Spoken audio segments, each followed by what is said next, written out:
Hey everybody, this is Tony Hibbard with the Assisted Band Director, and as promised, I'm going to finish out the Midnight Suite by Brian Balmages. So this is the second one. I'm not necessarily releasing these videos in the order that they're supposed to be played. But the next one that I'm going to review is Midnight Madness, again by Brian Balmages. It's a grade half.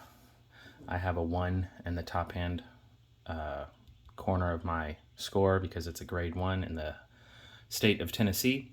And this is another one by the FJH Starter Series, so it utilizes the first 6 notes of the concert B-flat major scale. And again, instrumentation, 1 per part for all the wind instruments. The trombone, baritone, euphonium, bassoon are all the same, although they do have divisi, so it does start to break that up. The trumpet also has divisi, so it breaks it up. You start getting used to first and second trumpet. Same with saxophone, and the same with clarinet, and the same with flute. So while there's only 1 per part, they do have some divisi parts to start getting them used to individual parts for the next grade level up. As far as percussion is concerned, we have snare drum, bass drum, crash, and tambourine. And then you've also got bells and then an optional xylophone part as well. And the bell and xylophone part, as you can see, are 2 different parts. So if you've got a ton of percussion, then you've got some resources to use there. All right. Let's see, this was written in 2007, and it's another minor feeling piece. So, as far as the form, this is straightforward, no repeats, no codas or DCs or DSs or anything like that. It's all straightforward. As with the other pieces in the FJH Starter Series, it does have the musical jump starts at the end. It's got 3 different exercises. The first 2 are just working on key concepts of the piece. Dun da da dun da dun da da dun da. And then number 3, it kind of puts it all together, but it adds the marcato articulation, which is what the big articulation learner for this movement in particular is. So you've got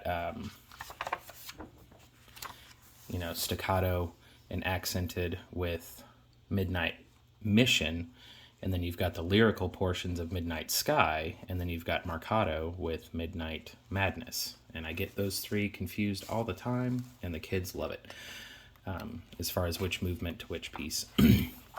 So,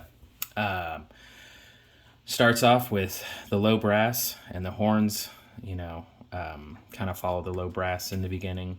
And this is basically just a copy of one of the musical jump starts. So if you've got the musical jump start down, then this comes together really, really easily. And then flute and clarinet kind of take it over. And I think this is the first video I've done where I've got my score markings in it, and I may do a video on that, on how I do my score study and mark my score and all that. The thing that I like about this, in measure 11, you got your low reeds and low brass with the melody, so they actually get to have some melodic music in there as well. Crescendo up to forte, so you start to build on crescendos more. Saxophone and trumpet get the melody. I think everybody in this piece gets the melody at some point. Brian Balmages does a really good job of doing that in most of his pieces. Low brass gets it again towards the end. And the percussion, I forgot to mention them as I was going through this. You're introducing the crash and the tambourine, because I don't do any auxiliaries in my method book either. It's all snare, bass, or mallet. I wait until the actual music to start doing that. And then we're working on flams with the snare and the just individualized parts for the percussion. Sometimes the tambourine and the snare line up. So lots of independent parts with your percussion to start building independence with that. Crescendos and decrescendos, again, Divisi parts sprinkled throughout. Low brass gets the melody again at 39. And then a nice powerful ending. Everybody's in unison. Well, not unison. Everybody's got the same rhythm to finish it out with a nice strong finish. You get a crash cymbal solo there for your percussion, so they can start to get used to having those moments as well. So personally, this is my least favorite out of the three, although I still love all three of them. But I do enjoy the other two a little bit more than this one, but this is still a wonderful piece, and I'm actually doing this with one of my groups this year. So this concludes the literature review, once again, of Midnight Madness from the Midnight Suite by Brian Balmages. If you've made it this far, please like the video, and if you know somebody that is looking for literature, point them in this direction, because I hope to keep doing a lot of these literature reviews and hopefully get you guys the help that you need. And we'll talk to you later.